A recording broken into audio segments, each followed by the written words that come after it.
अभी आपकी जो तबीयत है उसमें किस तरह से आप रिकवर हो रहे हैं और कब आप मतदार संघ में आपके जो भी जनता है उनसे मिलने जाओगे? एक महीना पहले मुझे घर में पैर फिसलने के कारण एक एक्सीडेंट छोटा सा हुआ था। उसमें फ्रैक्चर भी हुआ था। अभी पिछले एक महीना ट्रीटमेंट लेके मैं अभी बिल्कुल ठीक हुआ हूँ। और अगले कुछ दिन में मैं अपने लोगों को मिलने के लिए अपने कॉन्स्टिट्यूंसी में जाऊंगा, सबसे मिलूंगा। उनके कोई प्रॉब्लम्स है तो वो भी समझ लूंगा, और जो कुछ किसी को बताने की जरूरत है वैसे उनको भी मैं मार्गदर्शन करूंगा। सर, कल महायुति के उम्मीदवार शिवाजी आढळराव पाटील ने अपना नामांकन अर्ज दाखिल किया है। क्या लगता है आपको जीत का विश्वास उनका?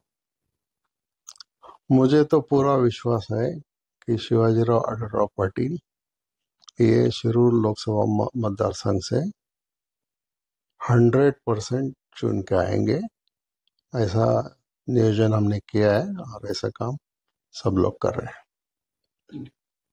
बरोबर. सर, आपली प्रकृती कशी आहे? हैं। माझी प्रकृती आता एकदम उत्तम आहे। घरामध्ये पाय घसरून पडल्यामुळे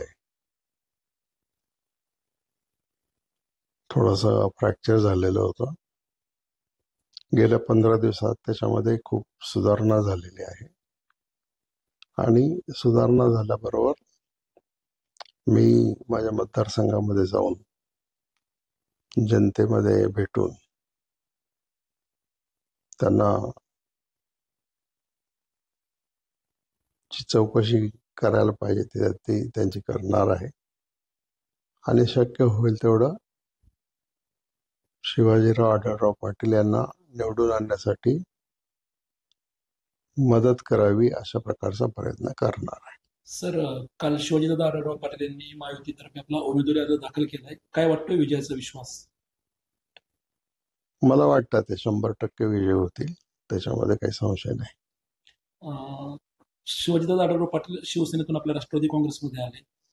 काही कार्यकर्त्यांची अजूनही जुळवाजुळव होत नाहीये. काही संपर्क आपला कार्यकर्त्यांशी किंवा तालुक्यातील आपल्या नेत्यांशी होतोय का? काही बोलणं झालंय का?